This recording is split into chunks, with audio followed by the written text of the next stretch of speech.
சேலம் மத்திய மாவட்ட செயலாளர் அண்ணன் திரு சேலம் பார்த்திபன் அவர்களை அன்போடு அழைக்கிறேன்.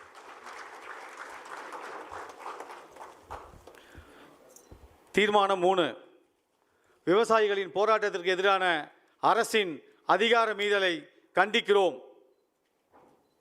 மேல்மா சிப்கட் விரிவாக்க திட்டத்தை திரும்ப பெற வேண்டும்.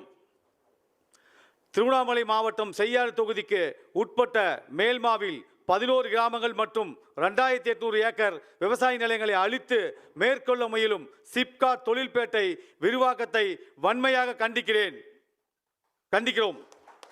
டெல்லியில் விவசாயிகள் போராட்டத்தின் போது விவசாயிகளை எந்த அளவிற்கு தவறாக சித்தரித்து அவர்களின் போராட்டத்திற்கு காது கொடுக்காமல் ஒன்றிய அரசு இருந்ததோ அதே பாணியை பாஜக அரசை பின்பற்றும் இங்குள்ள மாநில அரசு செய்து வருகிறது. 2 ஆண்டுகளை கடந்தும் விவசாயிகள் மற்றும் பொதுமக்களின் போராட்டத்திற்கு எதிரான அரசு அதிகார மீறலின் உச்சபட்டமாக இருக்கிறது. மேலும் சிப்காட் தொழில்பேட்டை விரிவாக்க திட்டத்தை தமிழக அரசு விரைந்து கைவிட வேண்டும் என்று இச்செயற்குழு கேட்டுக்கொள்கிறோம். வரக்கூடிய தலைவர் அல்ல, வீட்டுக்கே வரக்கூடிய தலைவர், தமிழக வெற்றி கழகத்தினுடைய தலைவர் தளபதி அவர்கள்.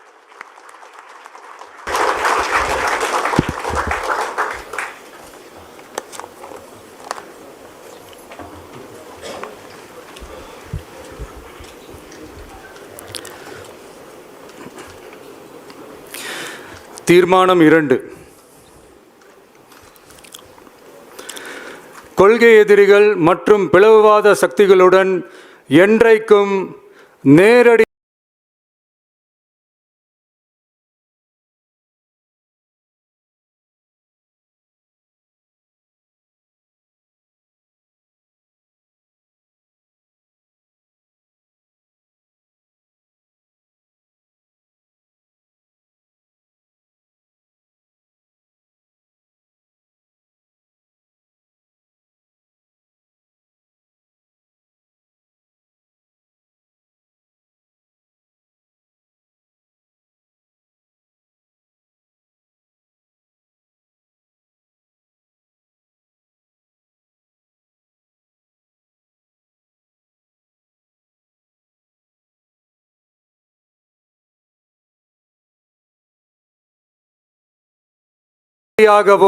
மறைமுகமாகவோ கூட்டணி இல்லை.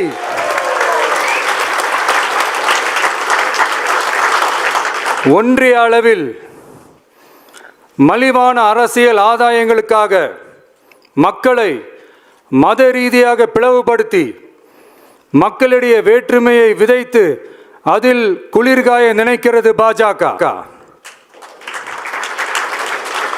அவர்களின் இந்த விஷமத்தனமான வேலைகள் வேறு எங்கு வேண்டுமானாலும் எடுபடலாம், ஆனால் தமிழகத்தில் ஒருபோதும் எடுபடாது.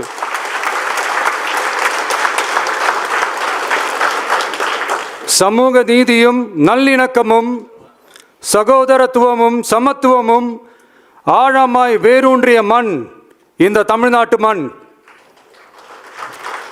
எனவே இங்கு தந்தை பெரியாரை அவமதித்தோ அறிஞர் அண்ணாவை அவதூறுக்கு உள்ளாக்கியோ அல்லது தமிழ்நாட்டின் மதிப்பிற்குரிய தலைவர்களை வைத்தோ அரசியல் செய்ய நினைத்தால் அதில் பாஜக ஒருபோதும் வெற்றி பெறவே இயலாது.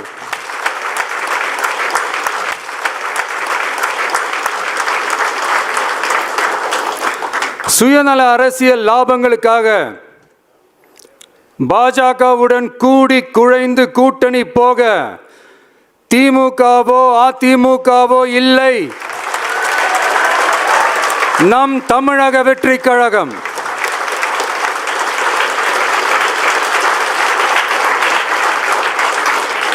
கொள்கை எதிரிகள் மற்றும் பிளவுவாத சக்திகளுடன் என்றைக்கும் நேரடியாகவோ மறைமுகமாகவோ கூட்டணி இல்லை என்பதில்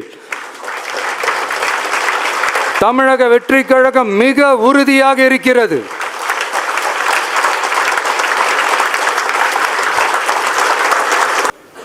கூட்டணி என்றாலும் தமிழக வெற்றி கழகம் தலைமையில் அமையும் கூட்டணி எப்போதும் திமுக மற்றும் பாஜகவுக்கு எதிரானதாகத்தான் இருக்கும் என்பதையும் அதில் சமரசம் என்ற பேச்சுக்கே இடமில்லை என்பதையும் உறுதிப்பட செயற்குழு வாயிலாக தெரிவித்துக் கொள்கிறோம்.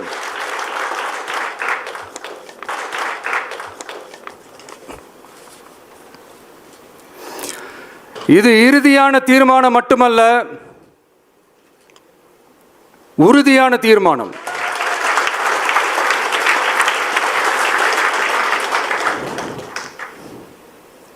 தீர்மானம் 1, நாம எல்லாருக்குமே வாழ்வாதாரம் இருக்கு, இல்லைன்னு சொல்லல. ஆனா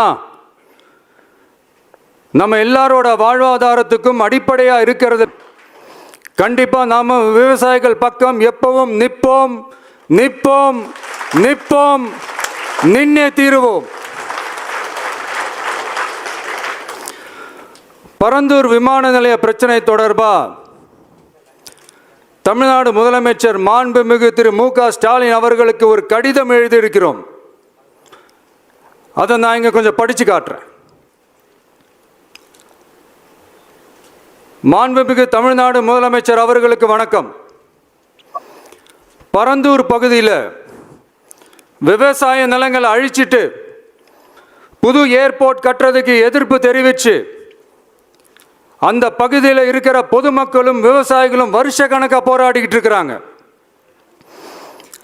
போராட்டத்தில் அவங்கள தமிழக வெற்றி கழகம் சார்பாக நான் போய் பார்த்தேன். அதுக்கு அடுத்த நாளே மக்கள் பாதிக்காத வண்ணம் விமான நிலையம் அமைக்கப்படும்னு உங்க கவர்மெண்ட் சார்பாக ஒரு விளக்க அறிக்கை வந்துச்சு.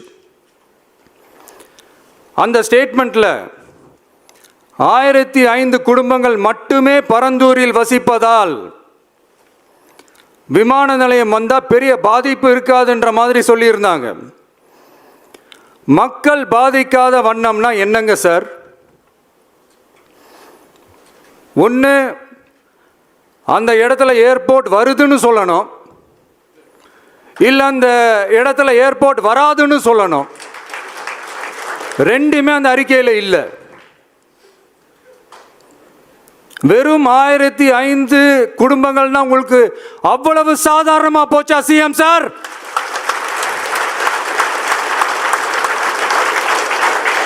$15,000 மக்கள், அந்த மக்களும் நம்ம மக்கள் தானே.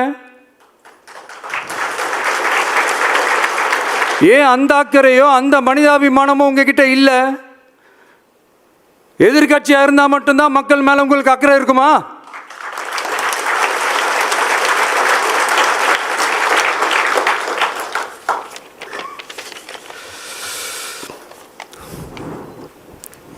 நூற்றுக்கணக்கான ஏக்கர் விவசாய நிலங்களை, மிகப்பெரிய நீர்நிலைகளை, ஆயிரக்கணக்கான வீடுகளை, அவங்களோட வாழ்வாதாரத்தை அழிச்சிட்டு அந்த இடத்துல தான் ஏர்போர்ட் கட்டியே ஆகணும்னு என்ன சார் அவசியம் இருக்கு?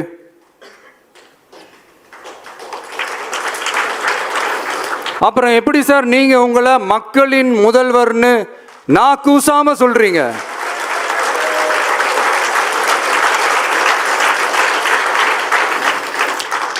இதுல வேற உங்களுக்கும் இந்த பரந்தூர் ஏர்போர்ட் கட்டுற பிரச்சனைக்கும் சம்பந்தமே இல்லாத மாதிரி வேற காட்டிக்கிறீங்க.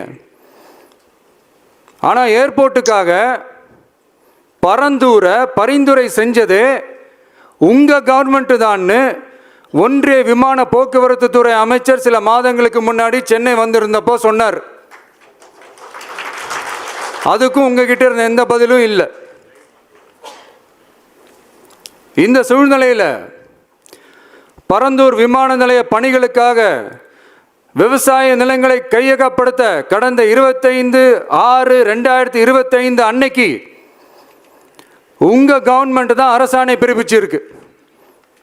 விமான நிலையம் அமைக்கிறதையே ஏற்க மாட்டோம்னு வருஷக்கணக்காக போராடுற மக்களோட நிலங்களையும் சேர்த்தே கையகப்படுத்த அந்த ஆணை பிறப்பிக்கப்பட்டிருக்கு.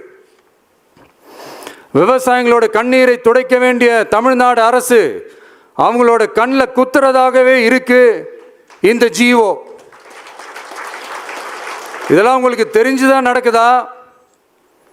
உங்க ஒப்புதலோடு தான் நடக்குதா? தெரியல, பதிலும் தெரியல.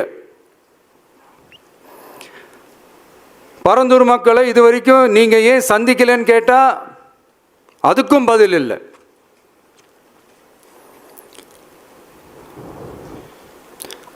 நான் இந்த பரந்தூர் போராட்டக்காரங்க அந்த மக்களை ரீசெண்டாக நான் சந்தித்தேன். அவங்க சொன்னதையெல்லாம் கேட்கும்போது உண்மையிலே ரொம்ப கஷ்டமாக இருந்தது. இப்போவும் ஒன்றும் குறைஞ்சிடல சிஎம் சார்.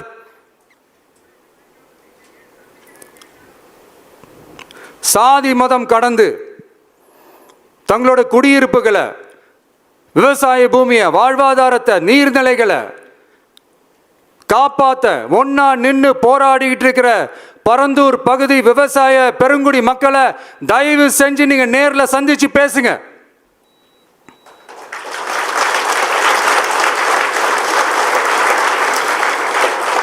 உங்களுடைய அமைச்சர்களோ இல்லை உங்களுடைய அதிகாரிகளோ பேசக்கூடாது. நீங்களே நேரில் சந்திச்சு பேசணும்.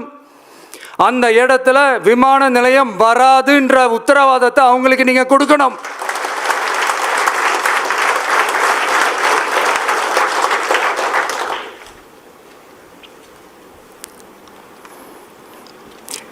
இதையெல்லாம் நீங்க செய்யாம எல்லாத்தையும் கடந்து போகணும்னு நீங்க நினைச்சீங்கன்னா பரந்தூர் பகுதி விவசாய மக்களையும் பொதுமக்களையும் நானே அழைச்சிக்கிட்டு வந்து தலைமை செயலகத்தில் உங்களை நேரில்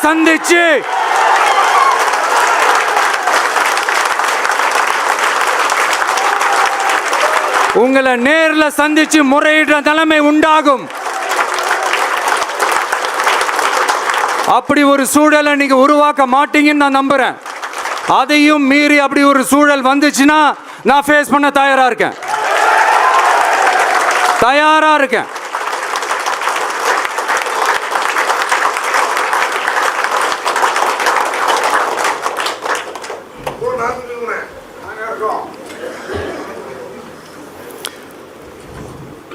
நான் பரந்தூர் வந்த அன்னைக்கு நான் ஒரு விஷயத்தை சொன்னேன். அதே தான் இங்கே நான் திரும்ப ரிப்பீட் பண்ணுறேன். We are not against any developments. We are not against airports. அந்த லொகேஷன் தான் தப்புன்னு சொல்கிறோம்.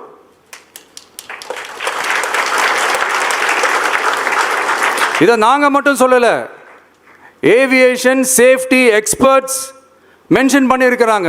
that place is not fit for airport.